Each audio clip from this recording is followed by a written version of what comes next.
Hello दोस्तों, स्वागत है फिर से मेरे छोटे से ब्लॉग में। मेरा नाम है जितेंद्र कुमार। मैं एक मिडिल क्लास फैमिली से बिलोंग करता हूँ।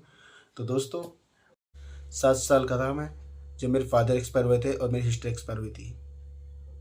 और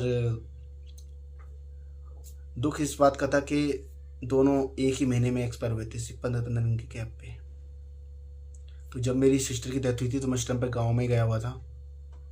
जब गाँव में था तो हमने देखा कि उसके ऊपर एक हवादुल का चक्कर है, गाँव में वही चीज़ चलती हैं। पता नहीं क्या था, पता नहीं लगा बीमारी का, तो वो नहीं रही, बच नहीं पाई। बहुत इलाज कराया उसका पापा ने।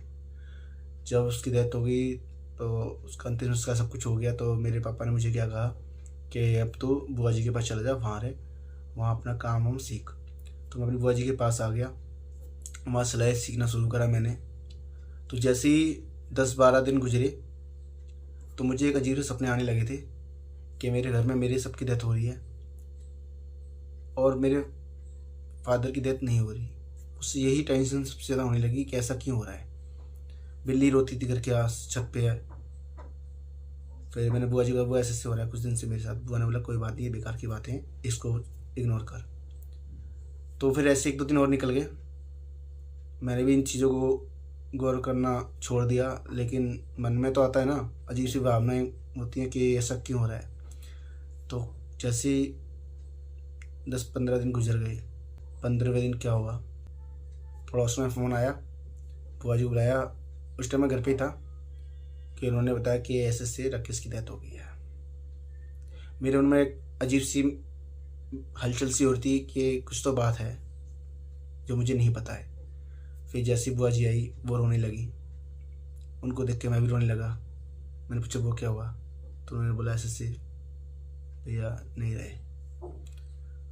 तो दोस्तों, उस टाइम पे मेरी ऐसी हालत हो गई थी कि एक सब कुछ ख़त्म सा हो गया था, पैरों की नीचे ज़मीन निकल गई थी। मुझे इतना तगड़ा बुखार आया, उसी बुखार में मैं घर गया गाँव, और मेरे फादर मेरे सामने थे, लेटे हुए थे। मैं उनके सामने, बहुत मन था उनसे बात करने का, उनसे क्या बोलूं, लेकिन वो चले गए थे मुझसे दूर। अब दूर चले गए तो कुछ नहीं हो सकता। मैं देख के उनको दूर से ही रोता रहा। तो दोस्तों, वीडियो बहुत लंबी हो जाएगी। तो दोस्तों, यही मेरी लाइफ है और बहुत परेशानी है मेरी लाइफ में जो मैं आपको अभी नहीं बताया, आगे आपको बताऊंगा। तो वीडियो को आप ज़रूर लाइक करें, कमेंट में ज़रूर बताएं जो मैंने अपनी लाइफ के बारे में बताया, आपको सुन के आपको कैसा लगा। ये मेरी लाइफ का सच है जो मैं आपके सामने शेयर कर रहा हूँ। मिलते हैं नेक्स्ट वीडियो में, तब तक के लिए बाय।